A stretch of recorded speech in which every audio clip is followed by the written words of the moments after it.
Video number तो 17 number का होने वाला है। और यह बायो साइंस आप लोग पता है ये सप्ताह नया शुरू हो रहा है।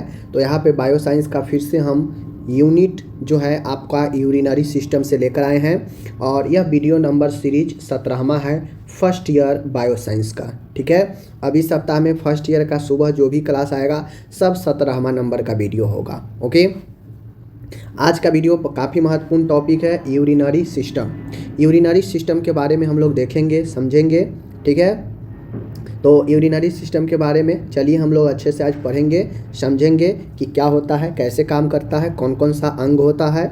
देखिए, सिस्टम का मतलब होता है तंत्र, और तंत्र का मतलब होता है बहुत सारे चीज़ मिलकर निर्माण करता है, वही तंत्र होता है। ठीक है, सिस्टम कभी भी एक आदमी से या एक चीज़ों से निर्माण नहीं होता है। सिस्टम में बहुत सारे चीज़ इन्वॉल्व होते हैं। ठीक है, तो इसमें इसी प्रकार से यूरिनरी सिस्टम में भी बहुत सारे अंग इन्वॉल्व होते हैं जो यूरिनरी सिस्टम को बनाता है। ठीक है, तो यूरिनरी सिस्टम के अंदर कौन कौन से अंग आएंगे सबको देखेंगे।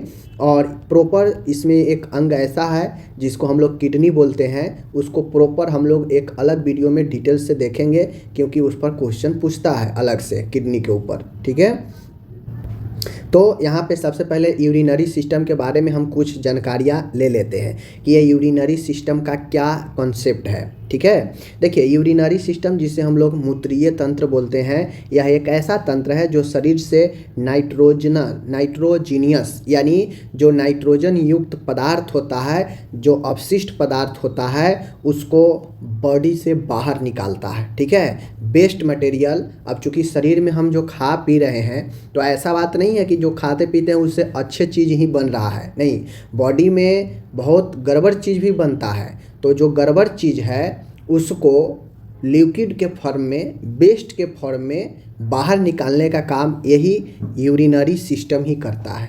ठीक है, तो आप लोग समझ लीजिए, यूरिनरी सिस्टम वह तंत्र है जो शरीर से नाइट्रोजन वेस्ट, नाइट्रोजीनियस पदार्थ, वेस्ट पदार्थ, अतिरिक्त जल, यानी बॉडी में जो बहुत ज़्यादा जो जल की मात्रा होनी चाहिए वह लिमिट से ज़्यादा है, तो अतिरिक्त जल को भी निकालता है। जो लवण साल्ट होता है हमारे बॉडी में उसको भी बाहर निकालता है। और कुछ ऐसे विषैले हानिकारक पदार्थ होते हैं, तत्व होते हैं, जिसको भी यह शरीर से निकालकर होम्योस्टेसिस यानी आंतरिक संतुलन, समान स्थिति बॉडी को बनाए रखता है। ठीक है, तो यूरिनरी सिस्टम काफ़ी महत्वपूर्ण होता है, क्योंकि यह एक ऐसा तंत्र है जो हमारे बॉडी से नाइट्रोजन युक्त पदार्थ, अपशिष्ट पदार्थ, अतिरिक्त जल जो हमारे शरीर को नहीं आवश्यकता है, उस अतिरिक्त जल को, उस लवण को जो हमारे शरीर को आवश्यकता से ज़्यादा है, उस लवण को, विषैले तत्व, कुछ कार्बनिक पदार्थ होते हैं जो हमारे बॉडी को नहीं चाहिए, उस पदार्थ को भी यह बाहर निकालता है। कुल मिलाकर यह सारे वेस्ट मटेरियल को बाहर निकाल देता है। ठीक है, और शरीर को एक समान स्थिति, संतुलन बनाए रखने में मदद करता है। ठीक है, समझ गए। चलिए, तो ये हो गया यूरिनरी सिस्टम। ओके, अब आता है कि अपन ये यूरिनरी सिस्टम, हम अपने आप को बताया कि यूरिनरी सिस्टम है, मूत्रीय तंत्र है। तो इस तंत्र में एक चीज़, एक अंग मिलकर तो नहीं बनाया है, अनेकों अंग है। तो वह कौन कौन से अंग है जो इस सिस्टम को, तंत्र को बनाया है? तो इस तंत्र को बनाने वाला किडनी है, किडनी होता है, यूरेटर होता है जिसे मूत्र वाहिनी या मूत्र नली बोलते हैं। 2 यूरेटर होते हैं, 2 किडनी होते हैं, लेफ्ट राइट। ठीक है, यूरिनरी ब्लैडर जिसे हम लोग मूत्राशय बोलते हैं, जहाँ पे मूत्र आकर इकट्ठा होता है। ठीक है, और चौथा होता है मूत्र मार्ग, जहाँ से मूत्र आपका निकलता है। ठीक है ना, तो ये स्टेप बाय स्टेप, पहला किडनी होता है जहाँ पे वेस्ट पदार्थ अलग होता है, छानने का काम होता है, और जो बॉडी में आवश्यक है वह अवशोषित हो जाता है ब्लड के द्वारा। जो अनावश्यक वेस्ट मटेरियल होता है वो जो है अलग हो जाता है। ठीक है, और वही अलग होकर यूरिन के फॉर्मेशन होता है, मूत्र का निर्माण होता है, जिसमें अनावश्यक जल भी होता है, और वे सारे अनावश्यक पदार्थ होते हैं जो वेस्ट मटेरियल के रूप में यूरिन बनता है। और यूरिन बनता है तो किडनी यूरिन बना दिया, अब उसको यूरेटर, मूत्र नली, दोनों मूत्र नली के माध्यम से आता है मूत्राशय में, जहाँ पे इकट्ठा होता है, और इकट्ठा होने के बाद जो है मूत्र जब लगता है तो व्यक्ति जो मूत्र त्यागता है तो वह मूत्र मार्ग के रास्ते से आपका बाहर निकल जाता है। ठीक है, तो ये 4 महत्वपूर्ण अंग है, इसको याद रखना है। ओके, अब हम लोग को थोड़ा थोड़ा सारे अंग, चारों अंग के बारे में थोड़ा थोड़ा पढ़ना है। ठीक है, कैसे, देखिए जैसे पहला है किडनी। किडनी के बारे में जानते हैं। किडनी को हिंदी में हम लोग वृक्क बोलते हैं। क्या बोलते हैं? वृक्क या गुर्दा बोलते हैं। ठीक है, गुर्दा या किडनी उसी को बोलते हैं। यह लोकेशन, यह होता कहाँ पे है? किडनी। सीधा याद रखिए, किडनी हमारा बैक साइड में, जो हमारा दोनों साइड से, हाथ दोनों साइड से है, ठीक उसी साइड से नीचे कमर से ठीक ऊपर आपका बैक साइड, दोनों साइड से आपके होता है। ठीक है, रीढ़ की हड्डी के दोनों ओर जो आपका ये है, क्या बोलते हैं उसको, स्पाइनल है। स्पाइनल के दोनों साइड किनारे पर आपको होता है रेट्रोपेरिटोनियल। ठीक है ना, रेट्रोपेरिटोनियल होता है। ठीक है, दायां किडनी थोड़ा नीचे लीवर की वजह से। लोकेशन की बात करेगा कि तो जो दायां किडनी होता है, दायां किडनी, राइट किडनी जो होता है, चूँकि लीवर हमारा राइट साइड में ही है, तो राइट साइड में लीवर होने के कारण जो राइट साइड का किडनी होता है वह थोड़ा सा नीचे पोर्शन में होता है। ठीक है, याद रखिएगा। किडनी का मैं बात करूं आकार और वजन, तो किडनी का आकार और वजन की बात करूं तो इसका लंबाई 10 से 12 सेंटीमीटर होता है किडनी का। ठीक है ना, किडनी का जो आकार है 10 से 12 सेंटीमीटर, यानी इंच में बात किया जाए तो आप कितना इंच होगा आप देख लीजिए।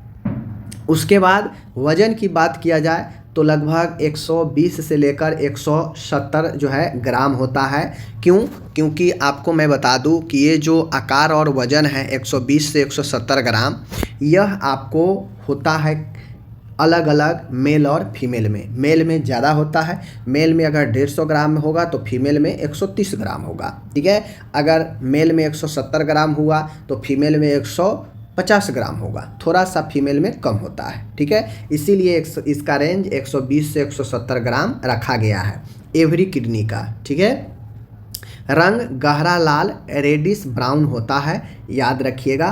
तो ये चीज़ें ध्यान में रखिएगा, लंबाई और वजन किडनी का। ठीक है, किडनी का स्ट्रक्चर की बात करेगा, संरचना का, तो देखिए किडनी का जो स्ट्रक्चर होता है कुछ इस प्रकार से होता है। ठीक है ना, किडनी का जो स्ट्रक्चर होता है कुछ इस प्रकार से होता है।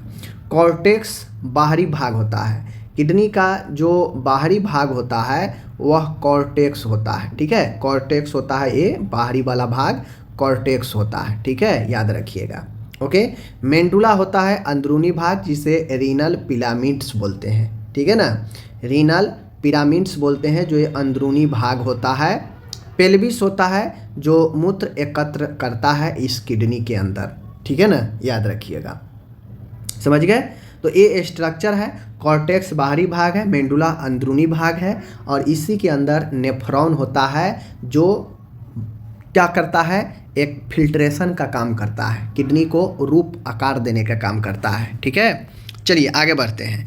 फंक्शनल यूनिट, अब किडनी को हम लोग फंक्शनल यूनिट नेफ्रॉन बोलते हैं, क्योंकि यह काम करता है, किडनी में जो काम करने का काम करता है वह नेफ्रॉन ही करता है, पूरा काम नेफ्रॉन ही करता है। ठीक है ना, प्रत्येक, जैसे एक कॉर्टेक्स है तो ये बाहरी भाग निर्माण करता है, मेंडुला अंदरूनी भाग बनाता है, लेकिन जो मेन किडनी के अंदर काम प्रोसेस होता है, फंक्शन होता है, वह नेफ्रॉन ही करता है। ठीक है, तो नेफ्रॉन को इसीलिए किडनी का संरचनात्मक कार्यात्मक इकाई बोलते हैं। ठीक है ना, कार्यात्मक फंक्शनल यूनिट बोलते हैं, क्योंकि ये काम करता है। ठीक है, प्रत्येक किडनी में लगभग 10 से 12 लाख नेफ्रॉन होते हैं। ठीक है, नेफ्रॉन होते हैं 10 से 12 लाख प्रत्येक किडनी में, याद रखिएगा। ऑब्जेक्टिव में पूछ देगा कि किडनी का कार्यात्मक इकाई कौन है, तो नेफ्रॉन है। किडनी में, एक किडनी में कितने नेफ्रॉन होते हैं, तो 10 से 12 लाख, याद रखिएगा। ठीक, आगे है यहाँ पे आप सभी देख सकते हैं,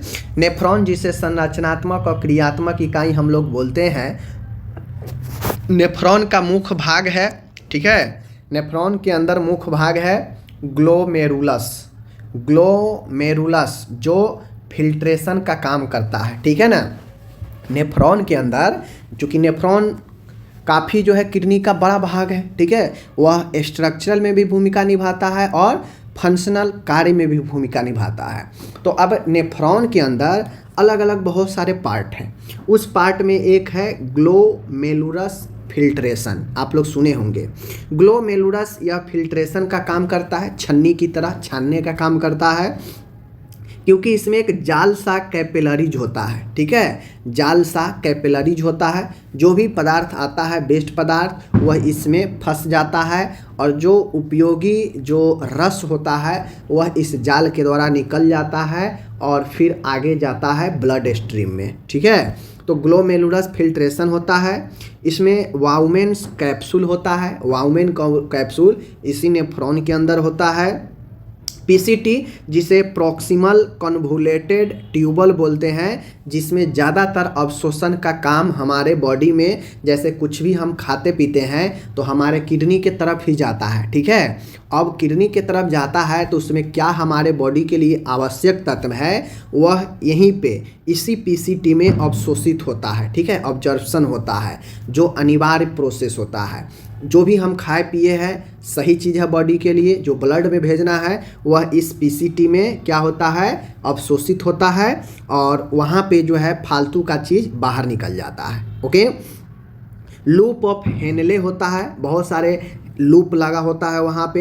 उसके बाद डीसीटी होता है, डिजिटल कन्वोल्यूटेड ट्यूबल होता है। यह आपका ज़रूरत के हिसाब से यह ट्यूबल काम करता है, इसका भी काम ऑब्जर्प्शन का ही है, अवशोषित का ही काम है। तो ये 70% अवशोषण का काम करता है किडनी के अंदर, तो डीसीटी 30% काम करता है। यह देखता है कि जो ज़रूरत है उसको यह अवशोषण का काम करता है, बाकी नहीं करता है, ठीक है। और आगे है कलेक्टिंग डक्ट है, जो कलेक्ट करता है यूरिन को, ठीक है। तो ये नेफ्रॉन का भाग है, याद रखिएगा, ग्लोमेरुलस, ठीक है, जो एक जाल सा संरचना होता है नेफ्रॉन के अंदर।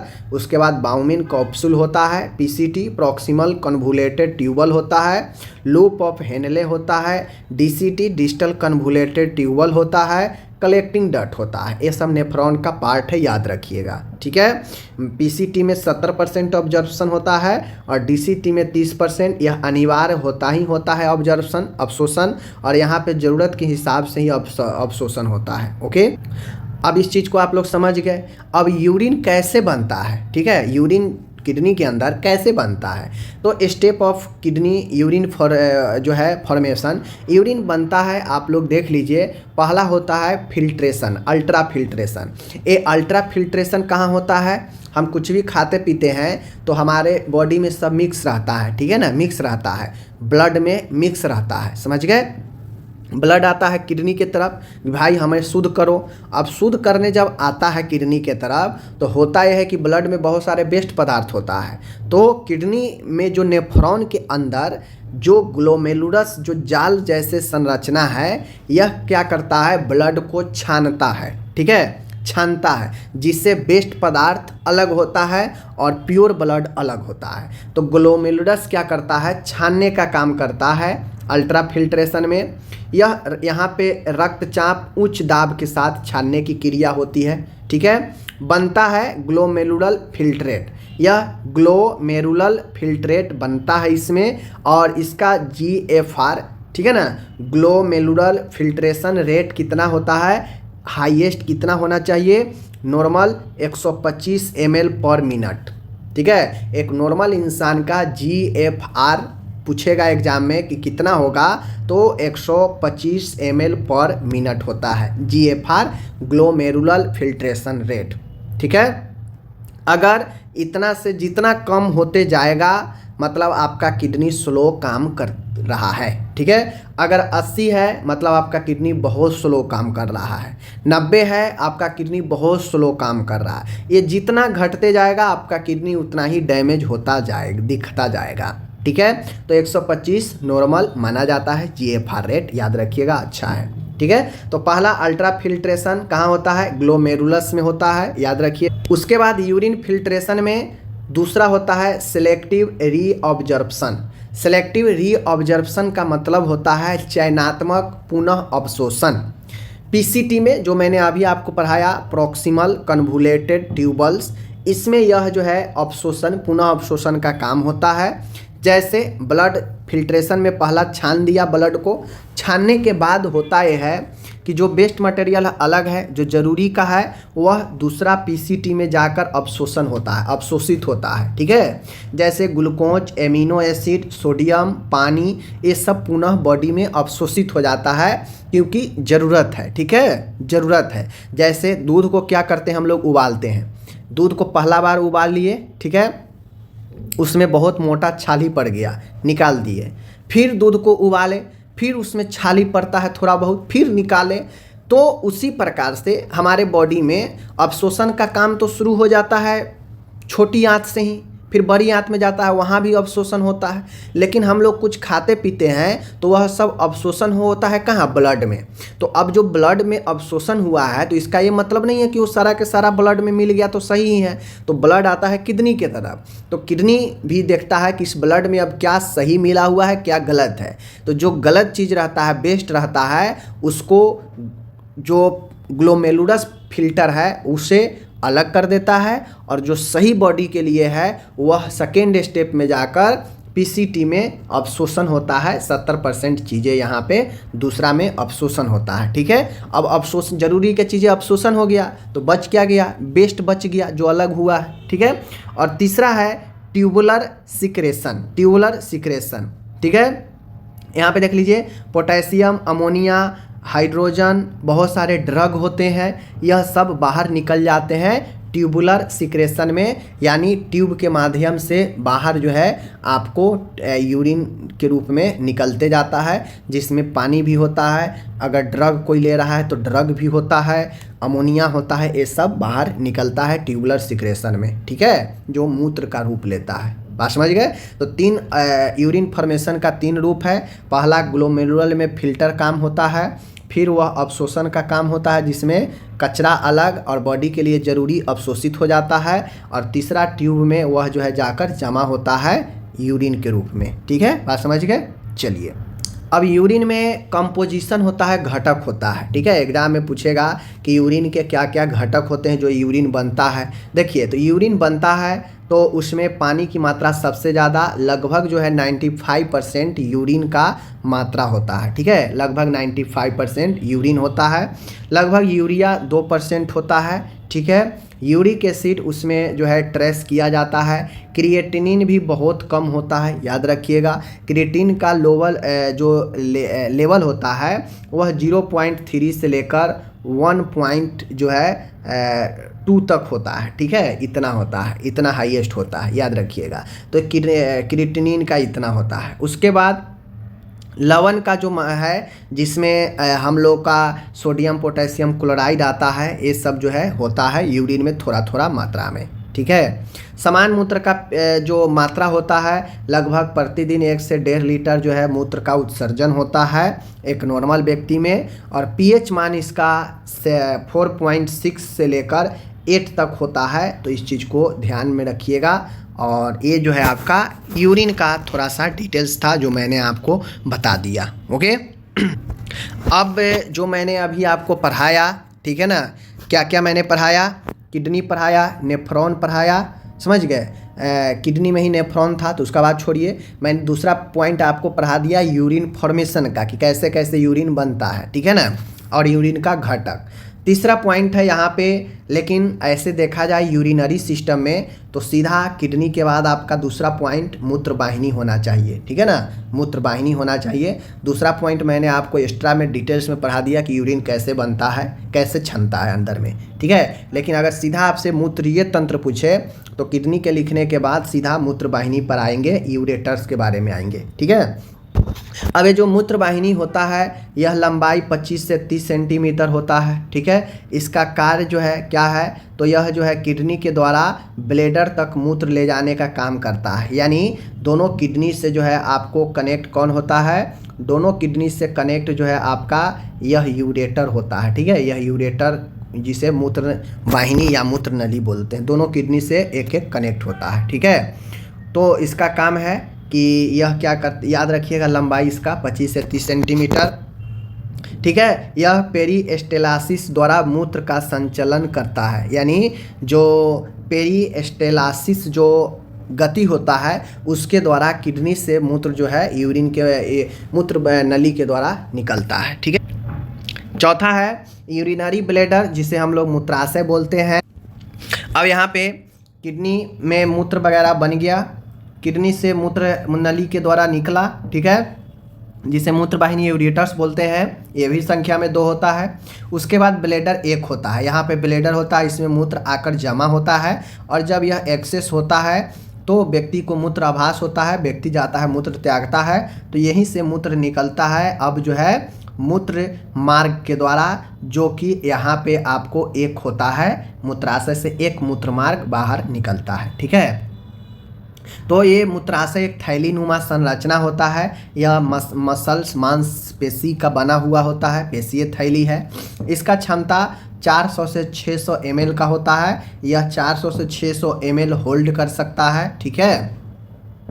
पेशी, यह इसका जो पेशी का नाम है, ये जो यूरिनरी ब्लैडर का जो मसल्स है, ऑब्जेक्टिव में पूछ सकता है कि यूरिनरी ब्लैडर के मसल्स का क्या नाम है, तो डेट्रसर मसल्स। ठीक है ना, डिट्रसर मसल। ठीक है, डिट्रसर मसल याद रखिएगा, डिट्रसर मसल्स। ठीक है, तो ये इसका मूत्राशय के जो है मसल्स का नाम है। ठीक।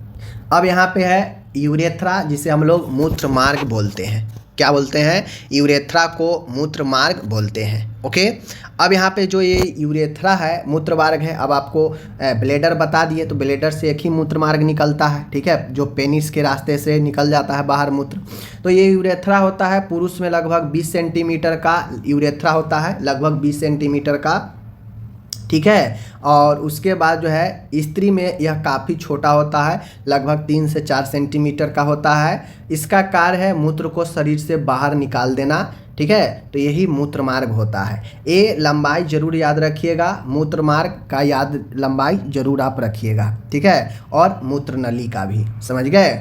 मूत्र नली दोनों, मेल फीमेल दोनों में मूत्र नली का 25 से 30 सेंटीमीटर होता है लंबाई, लेकिन मूत्र मार्ग जो मूत्राशय से निकलता है उसमें काफ़ी डिफरेंट हो जाता है मेल और फीमेल में। ठीक है, फीमेल 3 से 4 सेंटीमीटर और मेल में 20, लगभग 18 से 20 सेंटीमीटर। ठीक है, हो गया।